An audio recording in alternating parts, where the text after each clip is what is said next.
I'm going to read another story, and it's another Nicol. This one is Ian Nicol. It's a story called The Spread of Ian Nicol. One day, Ian Nicol, a riveter by trade — children, you'll have to ask your parents what a riveter is — started to split in two down the middle. The process began as a bald patch on the back of his head. For a week, he kept smearing it with hair restorer, yet it grew bigger, and the surface became curiously puckered and so unpleasant to look upon that at last he went to his doctor. "What is it?" he asked.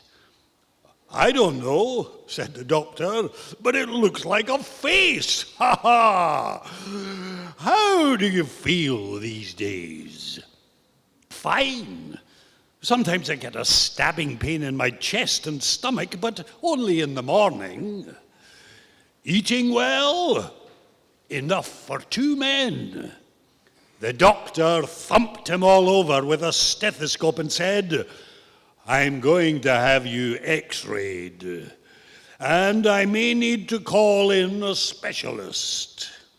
Over the next 3 weeks, the bald patch grew bigger still, and the suggestion of a face more clearly marked on it. Ian visited his doctor and found a specialist in the consulting room examining x-ray plates against the light. "No doubt about it, Nicol," said the specialist. "You are splitting in two down the middle." Ian considered this. "That's not usual, is it?" he asked. "Oh, it happens more than you would suppose. Among bacteria and viruses, it's very common, though it's certainly less frequent among riveters. I suggest you go into hospital where the process can complete itself without annoyance for your wife or embarrassment for yourself. Think it over." Ian thought it over and went into hospital, where he was put into a small ward and given a nurse to attend him, for the specialist was interested in the case. As the division proceeded, more specialists were called in to see what was happening. At first, Ian ate and drank with a greed that appalled those who saw it. After consuming 3 times his normal bulk for 3 days on end, he fell into a coma, which lasted till the split was complete. Gradually, the lobes of his brain separated, and a bone shutter formed between them. The face on the back of his head grew eyelashes and a jaw.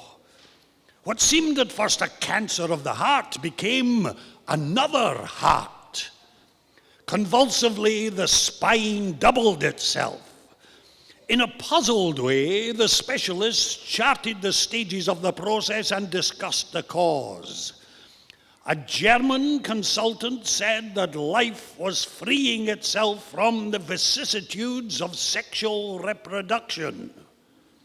A psychiatrist said it was a form of schizophrenia. A psychoanalyst that it was an ordinary twinning process which had been delayed by a severe case of prenatal sibling rivalry. When the split was complete, 2 thin Ian Nicols lay together on the bed. The resentment each felt for the other had not been foreseen or guarded against. In bed, the original Ian Nicol could be recognized by his position. He lay on the right of the bed. But as soon as both men were strong enough to walk, each claimed ownership of birth certificate, union card, clothes, wife, and national insurance benefit. One day in the hospital grounds, they started fighting.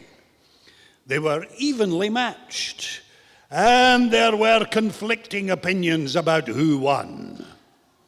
On leaving hospital, they took legal action against each other for theft of identity. The case was resolved by a medical examination which showed that one of them had no navel. The second, Ian Nicol, changed his name by deed poll and is now called Macbeth. Sometimes he and Ian Nicol write to each other. The latest news is that each has a bald patch on the back of his head. What's wrong with that? Thank you.